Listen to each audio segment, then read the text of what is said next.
JEE mains 2022 का एक अच्छा क्वेश्चन है ये, और इसमें मैं तुम्हारे साथ में दो मेथड डिस्कस करूंगा इस क्वेश्चन को सॉल्व करने में। तो पहले बात करते हैं मेथड वन के बारे में। तो मेथड वन में अगर हम बात करें तो हमारे सामने एक्सप्रेशन ए मतलब समेशन सीरीज दे रखी है, ए और बी दे रखी है, और फाइनली हम दोनों का सम चाहते हैं।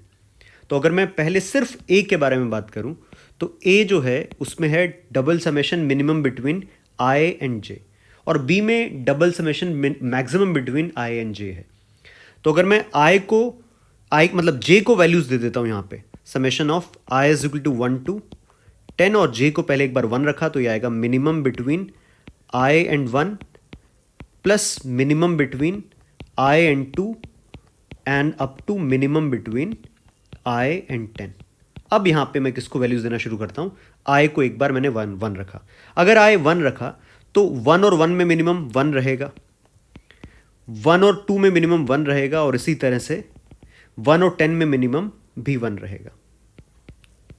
अब आई को मैंने क्या रखा, 2 रखा, तो 2 1 में मिनिमम 1, 2 2 में मिनिमम 2, और इस तरह से 2 10 में मिनिमम क्या रह जाएगा, 2 रह जाएगा। अब मुझे आई को 3 रखना होगा। आई अगर 3 है तो 3 1 में मिनिमम 1, 3 2 में मिनिमम 2, और फिर 3, और इस तरह से अप टू 3 10 में मिनिमम क्या हो जाएगा, 3।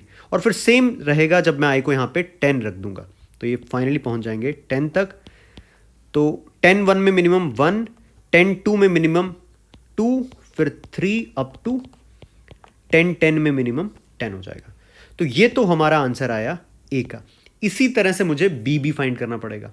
अब अगर ए के टोटल सम की बात करें तो ध्यान से देखो, इस फर्स्ट रो में कितने वंस हैं, 10 वंस हैं, और फर्स्ट कॉलम में भी कितने वंस हैं, 10 वंस हैं, लेकिन ये जो 1 है वो दोनों में कॉमन है। तो टोटल 1 कितने दिख रहे हैं हमें, टोटल 1 दिख जाएंगे 19 1 हमें दिख रहे हैं यहां पे, प्लस सेकंड अगर हम बात करें तो 2 की, 2 कितने हैं, ये 9 2 हैं, और इधर ये कितने 2 हैं, 9, लेकिन ये वाला जो 2 है वो क्या है, कॉमन है। तो टोटल कितने 2 दिख रहे हैं हमें, 17 2 दिख रहे हैं, और इसी तरह से 15 क्या दिख जाएंगे हमें, 3, और करते करते लास्ट में एक बार हमें क्या दिखेगा, 10।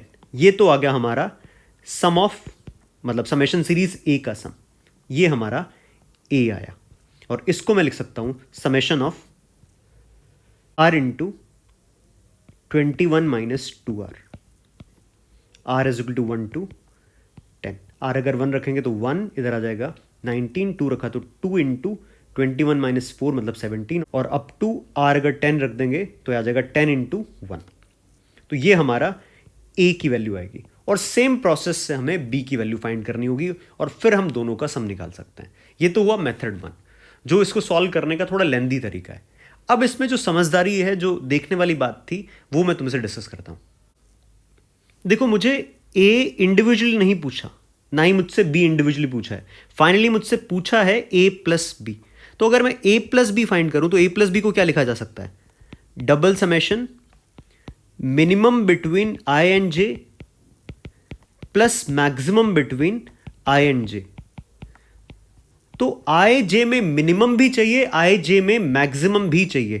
इसका मतलब क्या हुआ, इसका मतलब आई एंड जे दोनों का ही सम चाहिए। तो अगले स्टेप में इसको क्या लिखा जा सकता है, A plus B is equal to double summation J is equal to 1 to 10, I is equal to 1 to 10, इधर आ जाएगा आई प्लस जे, और इसको हम बड़े आराम से सॉल्व कर सकते हैं। बन जाएगा summation of I, summation of J कितना आ जाएगा, summation of I is equal to 1 to 10, और समेशन ऑफ आई कितना बन जाएगा, 10 times I plus summation of J क्या बन जाएगा, 10 10 प्लस 1 बाय 2, और ये बन जाएगा नेक्स्ट स्टेप पे 10 into summation of I plus 55 into summation of 1, ये बन जाएगा 10 इंटू 10 11 बाय 2 प्लस 55 इंटू 10, ये बन जाएगा 550 प्लस 550, आंसर आ जाएगा 1100। ये इसको सॉल्व करने का बेटर तरीका है, और जिसमें कम कैलकुलेशन लग रही है। अब तुम्हारे लिए एक होमवर्क क्वेश्चन है कि अगर मैं तुमसे सिर्फ बी की वैल्यू पूछूं तो मुझे उसका आंसर कमेंट सेक्शन में बताना, कि मतलब ये जो बी है double summation this maximum of I and J, इसका आंसर मुझे कमेंट सेक्शन में बताना।